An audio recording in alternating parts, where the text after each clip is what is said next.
Hip-hop has always been about respect. Since its birth in the Bronx decades ago, paying homage to those who came before you has been an unwritten rule of the culture.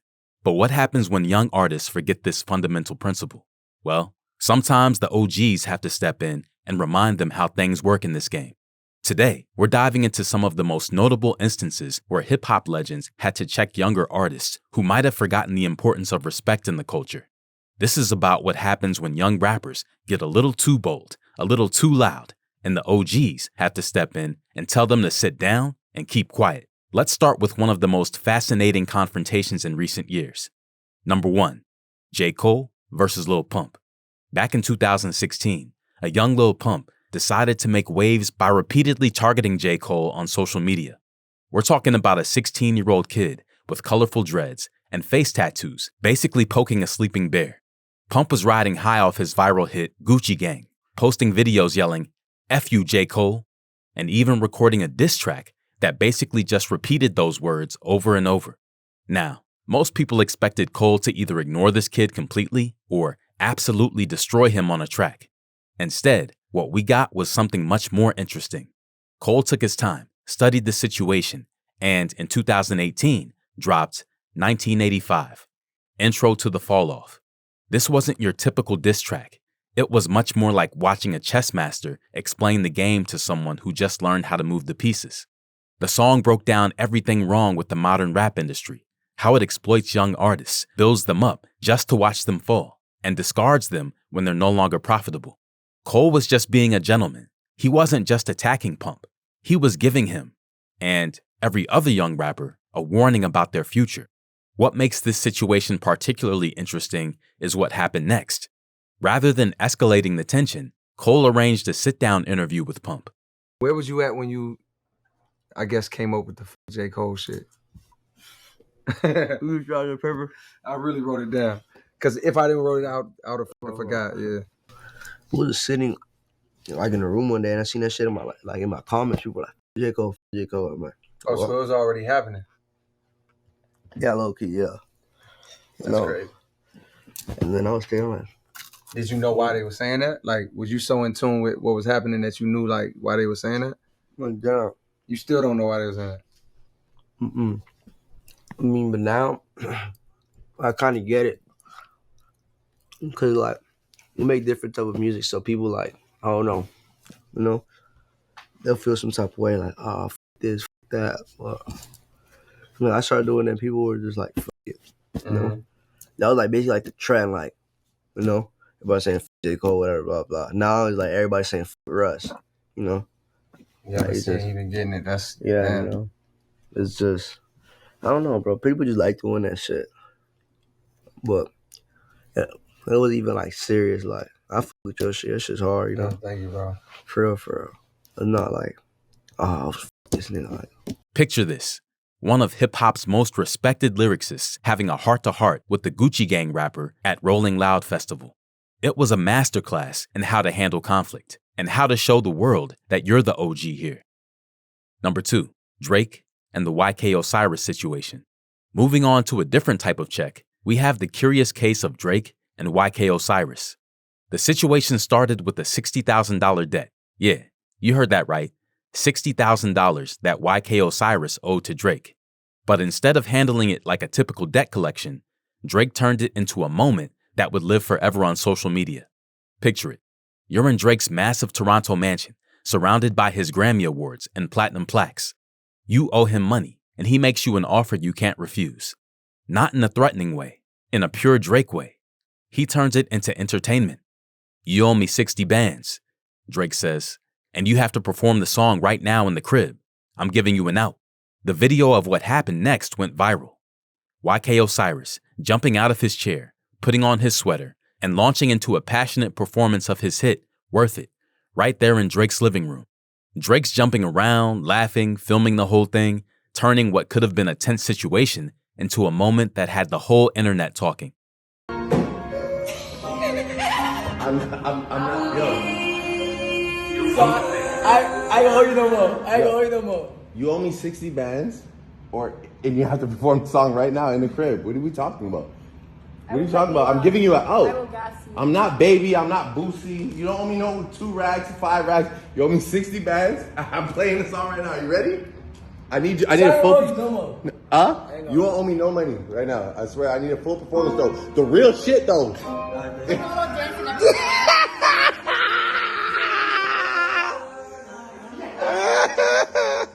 I'm serious. You just gotta be ready. Oh, again.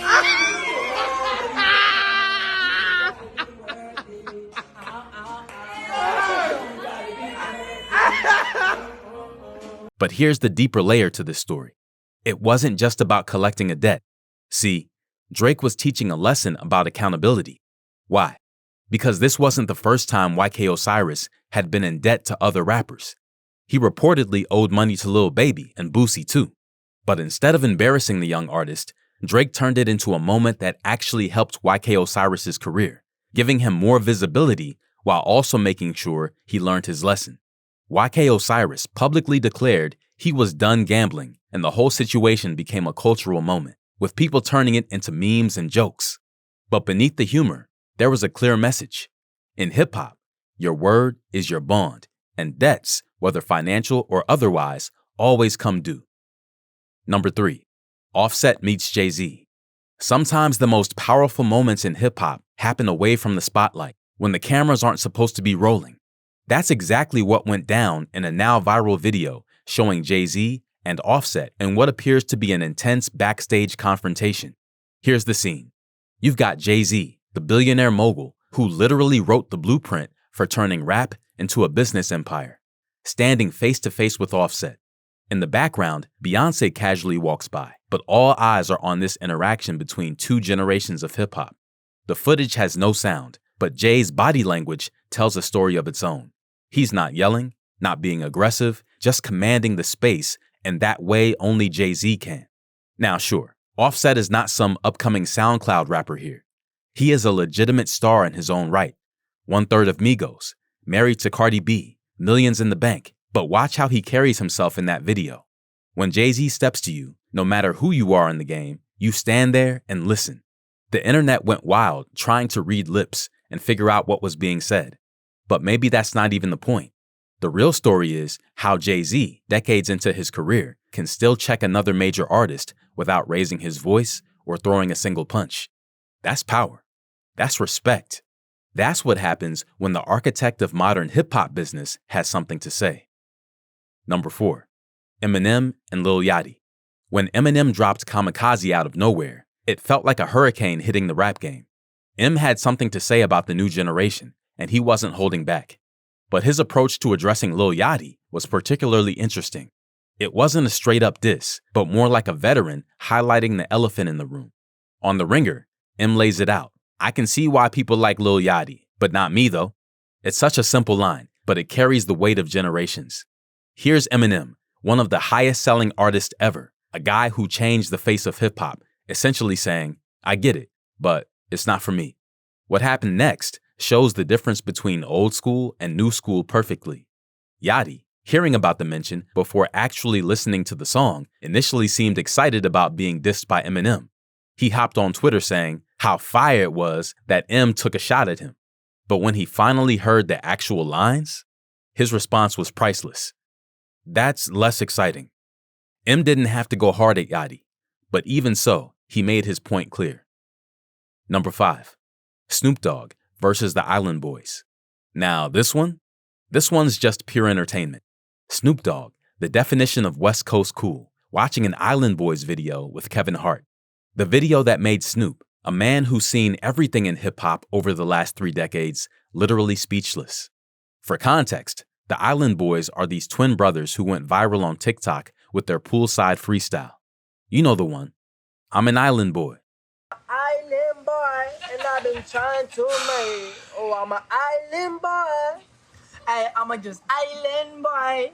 I'm a just island boy. I'm a get key white boy. That video. So Snoop's watching this with Kevin Hart, and his reaction? He just calls them 2 goofballs in a pool. Gang slang. You ain't Gang, they got to use that word. I'm speechless. Two goofballs in the pool. You know why I'm not speechless? Why?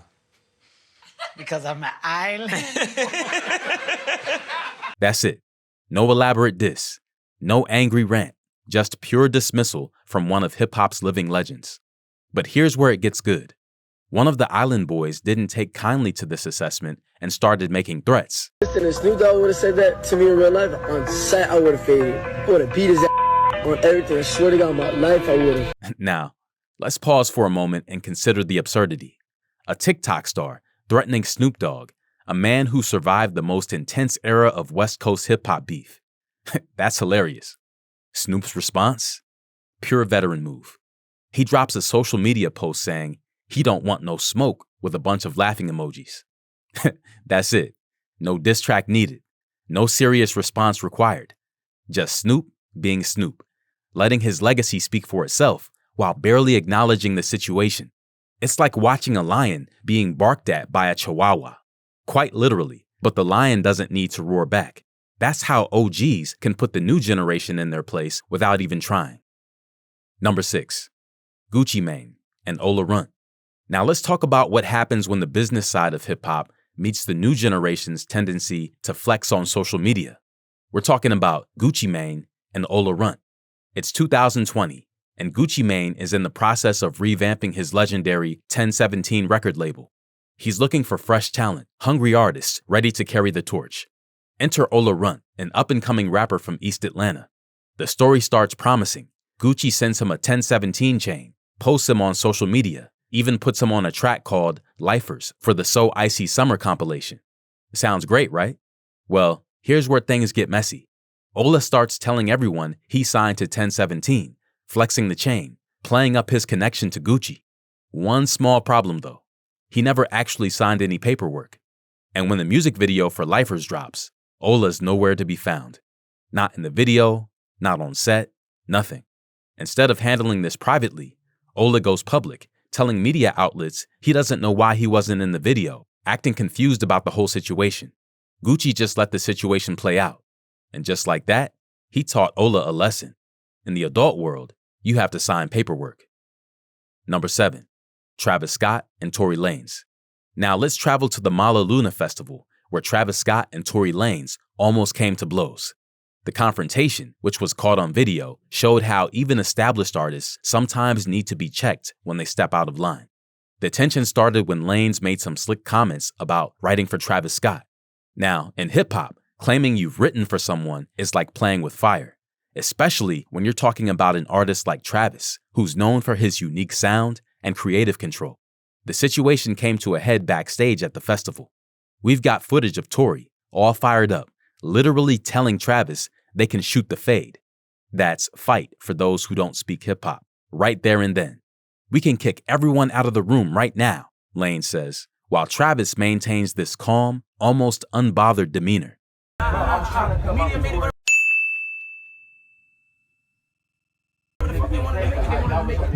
not the only person that they say on the side. You're not the only one.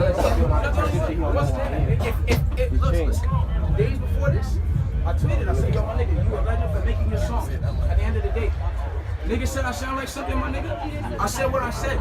If you felt the way and you want to handle it the way you want to handle it, that's why we're here right now. So I'm saying, what do you want to do, bro? No. Are we apologizing or are you want to shoot the fade, my niggas? I'm just trying.